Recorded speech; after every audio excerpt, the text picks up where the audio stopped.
السلام علیکم every one. یہ ویڈیو جو میں آپ سے شیئر کرنے جا رہا ہوں یہ میری زندگی کے ایک یادگار سفر کے بارے میں.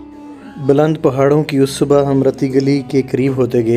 جوں جوں ہم آگے بڑھتے گئے رتی گلی کے پہاڑ ہم پر حاوی ہوتے گئے. بیس کیمپ سے اوپر جانے کے لیے ہم نے جیپ کو پریفر کیا اور اپنی زندگی کے سب سے مشکل ترین آف روڈ ٹریک کا مزہ لیا. یہ اتنا ٹف تھا کہ ہمارے جو دوست ہیں وہ اتنا زیادہ پہلے گھومے نہیں اور آف روڈنگ وغیرہ تو انہوں نے بالکل ہی نہیں کی. اتنا ٹف ٹریک تھا کہ ان کی بس ہوگی. بہرحال اب ہم آ چکے تھے اور جو ہی ہم بیس کیمپ پہ پہنچے تو وہاں سے پیدل جانے کا تو سوال ہی پیدا نہیں ہوتا تھا کیونکہ آف روڈنگ کی وجہ سے دو ہمارے جو دوست ہیں وہ تھک چکے تھے.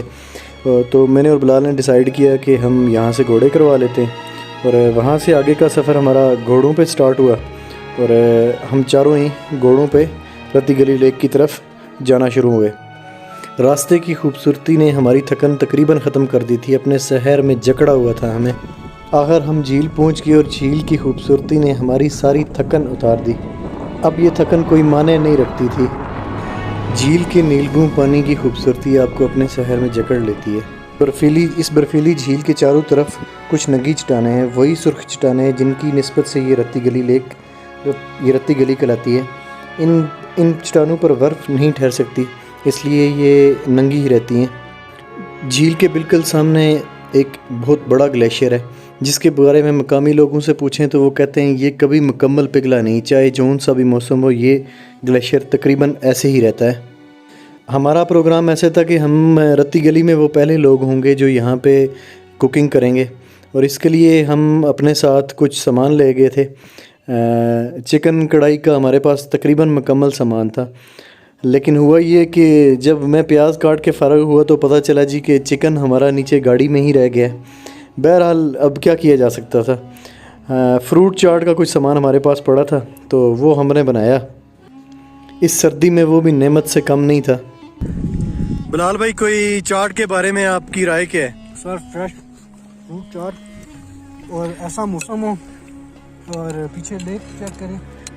یہ لیک دیکھیں مزہ ہی کچھ ہوگا. یہ ہمایوں بھائی ہمارے چاٹ کے بارے میں بات کریں گے. ہمایوں بھائی پہلا چمچ لیا آپ کا کیسا بنا چاٹ جی؟ گزارا ہی ہے. شرم کرو جی خدا دا واسطہ جی. مجھے چھوڑ دو پھر. انہیں نہیں دینا ایک چمچ چھوڑو جی. تسی راشد بھائی چمچ لے لو. چھوڑو نہیں دینا. یہ بنائیے آپ بناؤ نا آپ کٹ کر کے دینا نا. فروٹ چاٹ جیسا بھی تھا ہمیں تو مزے کا لگا. ہم نیچے سے سلنڈر اٹھا کے گیس کا اوپر لے کے آئے رتی گلی لیک میں لیکن ہمارے مقدر میں چکن کڑھائی نہیں تھی تو وہ تو ہم نہیں بنا سکے. لیکن فروٹ چاٹ میں نے اور میرے باقی دوستوں نے ڈیفینیٹلی انجوائے کیا. ہم نے تقریباً 2 گھنٹے جھیل میں گزارے اور ہمارا واپسی کا بالکل جانے کا دل نہیں کر رہا تھا لیکن ظاہر ہے ہمیں واپس اپنے زندگی کے کاموں میں تو جانا ہی ہے تو اس لیے واپسی کا سفر بھی ہمیں شروع کرنا پڑا.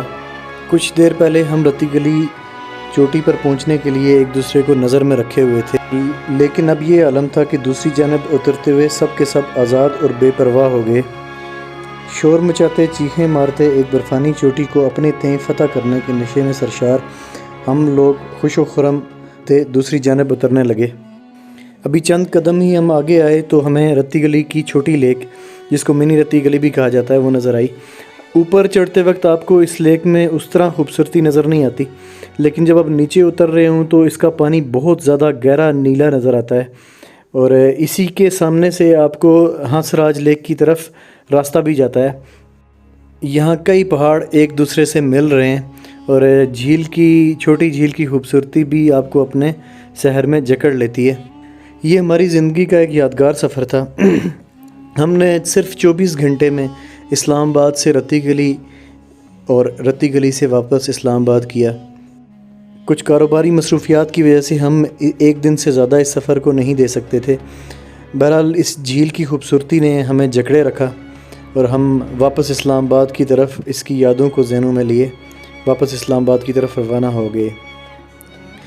اب میں آپ سے یہاں پہ اجازت لوں گا. آپ کو اگر ویڈیو پسند آئے تو چینل کو ضرور سبسکرائب کیجئے گا اور ویڈیو کو لائک کیجئے گا. اپنی دعاؤں میں یاد رکھیے گا. اللہ حافظ.